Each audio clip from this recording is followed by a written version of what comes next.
안녕하세요. 김용업의 경제부동산입니다. 구독, 좋아요 부탁드립니다.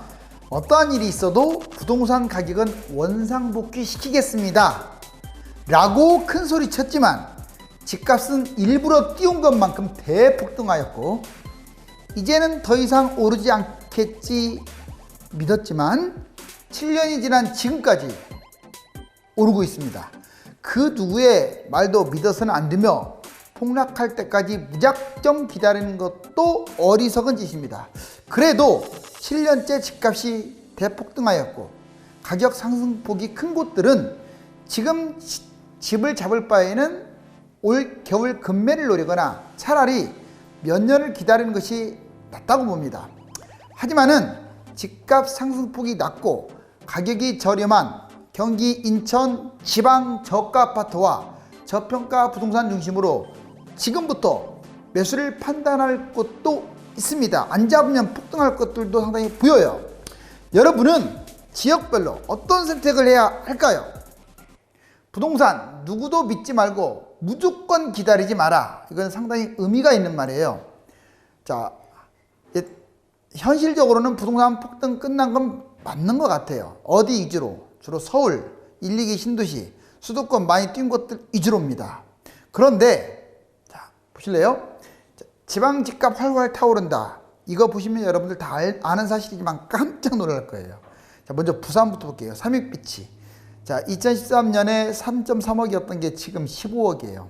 불과 7년 만에 5배 뛰었네요. 자, 그런데 이게 더 재밌는 게 있어요. 여기 19년, 여기 보이죠? 눈에 19년 8월. 이때 5억대밖에 안 했어요. 이게 그냥 날아가 버린 거예요. 얼마까지? 거의 15억까지. 거의 세 배 뛰었네요. 불과 1년 만에. 지금 화살표가 이렇게 급경사. 지방 그래프가 다 이래요. 수도권도 이렇습니다. 서울은 이렇게 완만하게 상승했는데, 자, 이게 지금 30평대죠. 이번에는 새 정부자고요. 새뜸 11단지 더샵 힐스테이트. 2017년 6월 달에 5억밖에 안 했어요. 5억이라고 써 있잖아요, 여기. 지금 얼마인 줄 아세요? 15억 근처까지 왔어요. 자, 원 친 거 보세요. 최근에도 한 7억 이렇게 언저리에서 놀았던 게 더블이 뛰어버렸네요. 팍 보이죠? 일본 지도같이 뛰어버렸죠. 이게 바로 세종만의 문제가 아닙니다. 대전, 충청권. 이번에 대구 보자고요. 대구는 좀 일찍 올라온 곳들이죠. 그런데 그래도 2013년에 3억밖에 안 했던 게 지금 여기 보시면 시세가 대략 9억대에 펼쳐져 있네요. 3배 떴죠. 그리고 여기에 한 5억대, 6억대 이렇게 5, 6억에서 이렇게 머물던 게 9억으로 폭등을 했습니다. 그나마 약간 완만하고. 대구는 변방 지역은 이 모습이에요. 이번에는 전라북도로 갈까요? 전주. 전북의 혁신도시 호반 베르디움 더 클래스 30평대 볼까요? 2.5억 3억밖에 안 했던 게 6억으로 뛰었어요. 그것도 최근에 3억대 했던 것들이 여기 보세요. 급경사 날아가 버리고 있죠, 집이. 자, 이게 혁신도시 중심으로 지금 어떤 특정 지역 이런 게 아니라 지방이 다 이런 모습을 보여주고 있어요. 이렇게 집값이 활활 타오르는데 어느 조치 하나 취하지 않고 있습니다. 이건 집값 전형적인 집값 주도 성장이라고 할 수 있어요. 다음 한번 볼까요? 부동산 정책 아직도 쇼쇼쇼 하고 있다고 판단돼요. 왜? 부동산 정책이 있습니다. 겉으로는 쇼쇼쇼 하고 있어요. 쇼한다는 것은 잡는 척 한다는 거예요. 보세요. 무주택자하고 청년층 표가 지금 중요하잖아요. 그 표 다지기 하려고 민심 달래기 하고 있습니다. 속아 넘어가지 마세요. 첫 번째, 부동산 전담기구 설치한다. 말 거창하네요. 이것이 집값을 잡습니까? 자금조달 계획서 제출하라고 하죠. 이것이 지금 집값을 잡습니까? 부동산 불법행위 지금 계속 조치하고 있죠. 집값 잡았습니까? 말로만 잡겠다. 수천 번, 수백 번 들었죠. 대통령부터 시작을 해서 부총리, 장관, 하다못해 여당, 야당 안정됐다고 말만 하고 있어요. 자, 이렇게 말하는 이유는 집값은 잡지 않으면 쇼쇼쇼 해가지고 무주택 청년들을 달래기 하고 있는 거예요. 그래서 제가 누구도 믿지 말라고 한 거예요.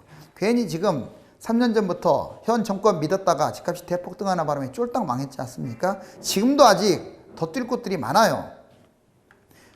제가 지금 무조건 잡으라는 얘기가 아니에요. 지금 위험할 때는 됐어요. 그건 누구나 인정하잖아요. 그런데 안 잡는 걸 어떻게 해요? 안 잡는 걸. 그러면 안 올라간 거 계속 뛰지. 자, 그러면 속으로는 뭐 하고 있느냐? 겉으로는 쇼하면서 잡는 척 하면서 속으로는 부양책 쓰고 있어요. 그 근거를 가르쳐 드릴게요. 부동산 부양책, 전국 집값이 지금 올라가고 있다는 게 가장 강력한 증거입니다. 제가 집값 잡는 방법 여러 가지 제시했잖아요. 하늘의 별보다도 많다고 얘기했잖아요. 하나도 안 하잖아요. 여기 보세요. 지방 집값 폭등을 방치하고 있네요. 수도권 집값 하락시킬 것 같아요? 원상복귀 시킬 것 같아요? 폭락시킬 것 같아요? 현상 유지에 급급합니다. 질병 사태, 경제 침체, 질병 사태가 심각하고 경제가 침체되니까 오히려 부동산을 활용해가지고 부양책 쓰려고. 한국감정원 시세 지금 주마다 마이너스 0.010101인데 월간 시세는 훨씬 높아. 조작하고 있다는 게 드러나죠. 자, 투기 세력 집값 폭등 주범입니다. 이건 맞아요. 누가 뭐래도 투기 세력들이 집값 폭등의 주범인데 이 투기 세력보다 더 나쁜 사람들이 있어요. 바로 집값을 잡지 않고 방관하거나 띄었거나 하는 사람들이에요. 보자고요. 누가 투기 세력이냐? 건설사, 기업들, 특히 대기업들 땅 사가지고 돈 엄청 벌잖아요. 건물 사가지고. 언론사, 왜? 하청인들이니까. 언론사는 계속 기득권층, 뭐 정치, 경제, 문화, 사회 할 것 없이 기득권 세력들, 이것만 줄 아세요? 개인들도 뭐 다라고는 할 수 없지만 그래도 상당수가 다주택자, 갭투자자, 임대주택 사업자, 특히 아파트 중심으로 한 사람들, 이런 사람들은 투기 세력이라고 할 수 있어요. 그런데 재밌는 게 이 투기 세력들이 현 정권 때문에 엄청나게 돈을 벌었음에도 불구하고 다음과 같이 정권을 욕합니다. 보세요. 조롱을 하고 있어요. 정부를. 집값 못 잡는다고 무능하다고 비판하고 있어요. 비난하고 있어요. 니들은 집값 못 잡아. 앞으로도 계속 올라갈 거야. 이건 틀렸어요. 이래서 집값을 못 잡은 게 아니에요. 여기 보세요. 정권은 투기 세력들을 이용해 갖고 집값 주도 성장을 한 거예요. 오히려 이 사람들 머리 꼭대기로. 오히려 집값 잡으려고 지금이라도 마음을 제대로 먹는다면 이거 그냥 아예 초토화 시켜버릴 수 있습니다. 농담 아니에요. 초토화 시킬 수 있어요. 핵이 터지듯이. 그런데 그렇게 하면 경제가 무너질까봐 이 사람들이 집을 잡아서 정권이 집을 잡아서 집값을 안 떨어뜨린다. 물론 그것도 약간 일리 있지만 그래서 그런 게 아니에요.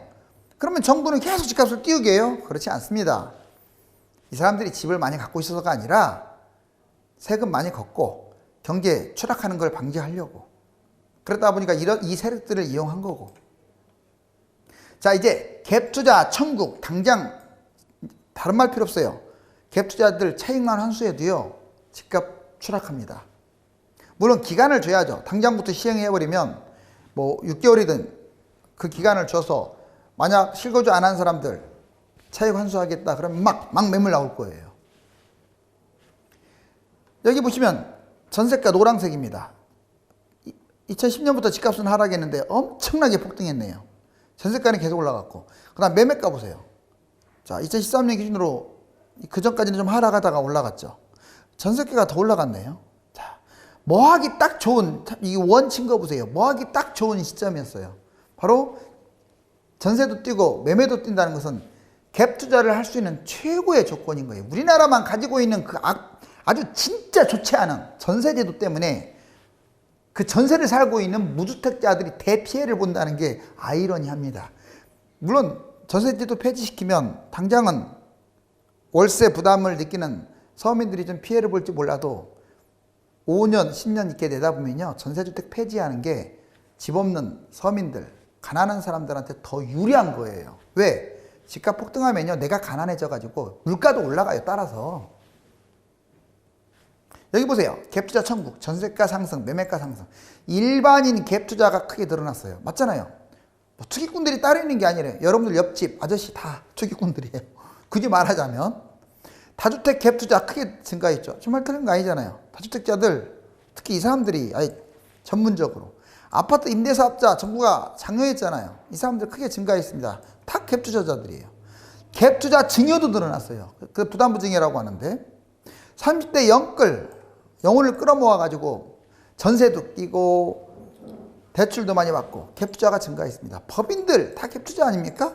물론 월세 받기 위해서 하는 사람도 있지만 대부분 갭투자. 단타족 갭투자 엄청나게 증가했습니다. 기득권 세력들 갭투자 아예 사업처럼 하고 있어요. 사업처럼. 그래서 누진세 안 때리나 봐요. 누진세를 때려야 하는데. 집값 주도 성장, 집값 방치했습니다. 지금도 말만 집값 잡는다. 고개 숙여서 못 잡아서 죄송합니다. 고개 숙이면서 속으로는 비웃어요. 얼마든지 잡을 수 있지만 안 잡고 있는 거라고. 자, 다른 말 필요 없네요. 갭 투자 차익 빨리 환수하세요. 100% 하라고는 안 하겠지만 뭐 50이 됐든 70이 됐든 실거주 안 하는 사람들 환수해버리면요, 이거 이제 갭 투자 하는 사람들이 줄기 때문에 집값이 떨어질 수밖에 없어. 왜? 수요가 없으니까. 그리고 기간을 주고 그 토해내라고 한다면 사람들이 다 매물을 내릴 수밖에 없어요. 다음 정권 때까지 기다린다? 여러분들, 부동산이라는 것은 어떤 정권이 또는 누가 잡아도요, 많이 뛰면 떨어뜨리려고 하고 있고 너무 떨어지면 끌어올리려고 하는 게 이게 자연의 이치예요. 금리처럼. 그런데 지금 문제가 뭐냐? 집값이 폭등했는데도 집값을 안 잡는 이 일부 당국자들이 문제인 거예요. 제 말 틀렸나요? 아파트 매수 꼭 알아야 할까지. 이거 그래프는 제가 많이 얘기해 주세요. 이게 0인데 이렇게 폭등시키고 떨어질 때는 조금 떨어진다. 그리고 연례 행사처럼 17년에 파리 대책 나오니까 떨어지고 18년에 9.23 대책 나오니까 떨어지고 19년에 11.6 대책 나오니까 떨어지고 20년에 여러 가지 대책이 있지만 7.10 기준으로 지금 여기 원 친구 아직 마이너스까지는 아니지만 좀 플러스에서 놀고 있죠. 현재 동그라미 친 여기에요. 자, 하락보다 상승이 훨씬 컸죠. 이렇게 집값 뛰었으면 이제는 눈치 보지 말고 뭐 질병이 뭐가 문제입니까? 지금 떨어뜨려야죠, 당연히. 근데도 쇼쇼쇼를 하고 있고. 여기 봐봐요. 이제 아마 올 겨울에는 뭐 A 좀 빠질 거예요, 확실하게. 뭐 가을, 늦가을, 겨울. 지방이나 수도권은 빠진다고 얘기 안 했어요. 빠질 수도 있고 안 빠질 수도 있어요. 서울은, 강남은 빠집니다. 자, 그런데 여기에서 이제 또 이거 폭등하듯이, 이렇게 폭등하듯이 또 뛸 수 있어요. B처럼 2021년에. 그래서 무조건 3, 4년, 2, 3년 기다리는 것은 안 돼요. 제가 왜 기다리지 말라고 하냐면 다른 건 다 괜찮아요. 다른 건 다 괜찮은데 딱 하나, 투기꾼들 때문에 걱정돼서 그런 게 아니라 딱 하나, 집값을 잡아야 할 주체인 정책을 못 믿어요. 정책을. 실제로 못 믿었잖아. 얘기해보세요. 계속. 뭘 보고 믿는다고 하세요. 매수 4대 원칙. 자, 아주 핵심인데 얘기해 줄게요. 원칙적으로 올 겨울에 좀 서울에서 집값이 많이 떨어졌다. 그럼 이때 잡으세요. 지금 잡는 건 좀 그래. 흐름을 보며 매수하세요. 더 떨어지면 이제 안 잡으면 되고, 반등하려고 하면 또 폭등하니까 잡으면 되고, 겨울에. 그 다음에 지방이나 경기도는 지금 잡아야 할 곳도 있어요. 서두려야 할 곳도 있어요. 이렇게 말하면 내가 뭐 폭등을 주장하네 그러는데, 지방이 아직도요, 여러분들 1억짜리들 널려 있어요. 그런 것들 3억 가는 거 순간이에요. 만약 집값을 안 잡게 되면, 지금처럼 방치하면 이제 시작이라고요. 이제 시작. 물론 많이 뛴 것들은 잡으라고 안 할게요. 이거 확실하게 알아두세요. 경기도도 마찬가지입니다. 인천도 그렇고. 저가는 지금 잡아도 된다 이 말이에요. 기준은 다르지만 고가 아파트는 겨울부터, 물론 계속 빠지면 2, 3년 후에 잡아도 되겠죠. 정책 의지가 핵심이라고 제가 그래서 여러 차례 강조해요. 이거에 따라 매수 결정을 하세요. 질병 사태, 자, 상승 요인과 하락 요인이 있어요. 질병 때문에 무조건 집값이 폭락할 것이다. 그건 천만의 말씀입니다. 정책만 욕할 수는 없어요. 질병 사태가 좀 안타깝게도 무주택자들한테는 암적 존재가 되어버렸어요. 왜 그런 줄 아세요? 제가 다른 나라도 질병 사태, 이 코로나 때문에 계속 집값이 폭등하고 있다는 거 그래프 보여드렸잖아요. 일단 집값 하락 요인이 있긴 합니다. 경제 지표가 하락하고 소비 심리가 위축되죠. 개인 기업 파산하고 주택 거래가 축소되니까 당연히 질병 사태가 집값이 하락하는 쪽으로 이렇게 우리는 생각을 해요. 천만의 만만의 말씀입니다. 이게 더 커요. 상승 요인이. 보세요. 정부가 집값 부양해버릴 수도 있어요. 실질적으로 지금 그런 느낌이 들어요. 지방 집값 안 잡는 거 왜 안 잡는다고 생각을 해요. 그런데 그걸 찬양하면 안 돼요. 만약 집값 떨어뜨리면 뭐 금융위기 터질 수도 있으니까 안 잡는다라고 댓글도 보이는데, 그건 정말 나쁜 생각입니다. 왜? 금융위기 터지든 말든 뭐 그거 갖고도 터지겠어요. 집값을 이렇게 폭등시켰으면 잡아야 의무가 있는 거예요. 의무가. 지금까지 집값 폭등시켰으면 아무리 질병 사태 때문에 걱정되더라도 잡아야죠. 아무튼 어찌됐거나 정부 집값 부양책을 쓸 수 있고 집값 주도 성장을 하고 있는 것으로 보여져요. 적어도 지방은. 투자 쏠림 현상, 그러니까 일반인들도 투자 쏠림이 이제 돈이 막 늘어나니까 통화량이 증가하고 하니까 화폐 가치가 하락하니까 부동산하고 주식으로 몰리는 거죠. 저금리가 지속되고 있죠. 지금도. 이번에도 동결했잖아요. 실물 경제적으로 쏠리다 보니까 바로 이런 요인들이 더 크다고요. 이거보다. 그래서 빨리 이거 질병 사태 없어져야 합니다. 설령 그렇다고 하더라도 저는 집값을 좀 비싼 아파트들은 좀 떨어뜨렸으면 좋겠어요. 대전 분양권 폭등, 말도 안 되는 가격이 3억 9천이 7억 7천이 됐어요. 대전 갑천 3블록 트리플시티, 대전 아이파크시티 1단지. 자, 5억 천에 됐던 것이 14억이 갔네요. 9억이 됐네요. 이번에 대전 아이파크 7억이 14억 더블 뛰었네요. 자, 노도관 금강구 그동안에 상대적으로 못 사는 곳들 다 10억 클럽으로 여기 10억으로 넘어갔잖아요. 5억이 10억이 뛰고 10억이 13억, 10억이 11억, 7억 1.1억이 11.9억. 무섭지 않나요? 어떻게 1월달 대비 9월달 이렇게 집값이 폭등을 할 수가 있어요? 그럼 내년에도 그럴 수 있다는 거예요. 내년에도 단 6개월 만에. 정권별 집값 상승, 서울 구별 상승 보자고. 박근혜 정부 때 끝자락에 집값이 이렇게 올랐어요. 얼마가 뛰냐면 1.34억이 뛰었어요. 그런데 문재인 정부 때 5월 기준으로 약 3.14억, 지금 대충 4억이 뛴 것 같아요. 그럼 합쳐가지고 5.34억. 어마무시하게 뛰었네요. 집값이. 서울 집값이 5억이 넘게 뛰었어요. 그래서 제가 4억이 10억 됐다고 했잖아요. 평균 매매가 10억 넘어가고. 이건 경제적인 실천 시민연합. 지금 정권에서 집값이 얼마나 많이 뛰었는지를 보여주고 있어요. 반성해야지. 최근 1년간 서울 아파트 평균 매매가, 자, 여기 강남권은 하나도 없습니다. 아니 7년을 내다보면 강남권이 제일 많이 뛰었어요. 근데 1년만 놓고 보면, 그러니까 지금까지 안 뛴 곳들이 뛴다고 제가 오늘도 얘기하잖아요. 여기 보세요. 안 뛴 곳들이 뛰었지. 강북, 은평, 못 사는 동네들, 뭐 노원, 일부 성동구 조금 부자 동네도 끼긴 했네요. 관악, 노원, 이처럼. 이해가셨어요? 중랑.